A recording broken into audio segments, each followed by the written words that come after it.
Dans cette vidéo, on va voir l'utilité du fichier archive.php. Le fichier archive.php, là, c'est un fichier qui nous permet d'afficher le contenu publié dans une date X. On trouve, si vous avez remarqué, une fonction getTheDate qui nous permet d'afficher la date. Là, j'ai isDay, 6 jours, affiche-moi ceci. Donc, là, j'ai le content, c'est normal.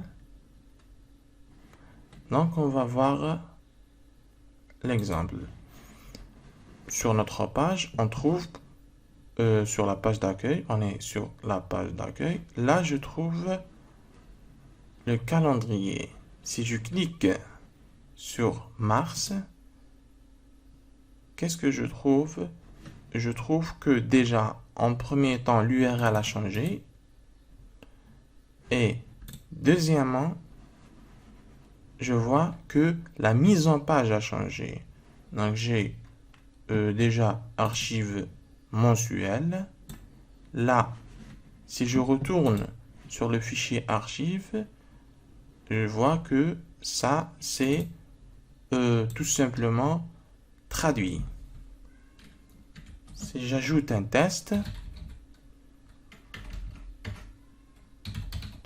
donc il va pas traduire, du coup je vais avoir ce que je veux. Donc Monday archive test, mars 2017, et il me donne tout ce qu'il y a à savoir. Là, si je clique sur le 23 mars 2017, en fait, on n'est pas le 23 mars 2017, mais c'est juste du contenu démo. Du coup, il garde toujours la date où le contenu démo a été créé. Là, qu'est-ce que je trouve? Je trouve que j'ai une date soulignée. C'est le 23. Si je clique sur le 23, je vais déjà avoir aussi l'URL qui a changé. Donc, c'est 2017 3 23. En fait, c'est la date.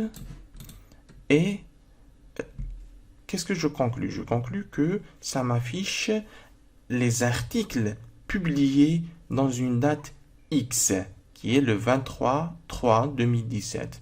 En fait, ce tuto, il n'est pas fait le 23/3/2017, mais le contenu, il a été créé en 2017. C'est un contenu démo.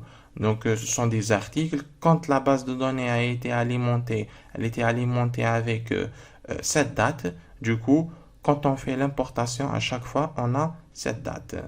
Mais bref, c'était juste une petite remarque. Là, je retourne sur les mois. Qu'est-ce que je trouve? Sur les jours plutôt, je fais un petit test avec plusieurs T. Je vais actualiser pour voir. Voilà. Et je trouve que ça fonctionne. Donc, c'est une condition pour nous afficher les articles d'une date donnée. Soit des mois, soit des années, soit des jours. Donc, là, on trouve le calendrier. C'est le calendrier qui contient ces URL qui nous permettent d'afficher les articles selon une date donnée. Mais bon, on peut trouver aussi ces articles, ces liens sur les articles. C'était juste pour vous montrer que le fichier archive.php, qu'il existe un fichier déjà sur WordPress qui nous permet d'avoir cette fonctionnalité.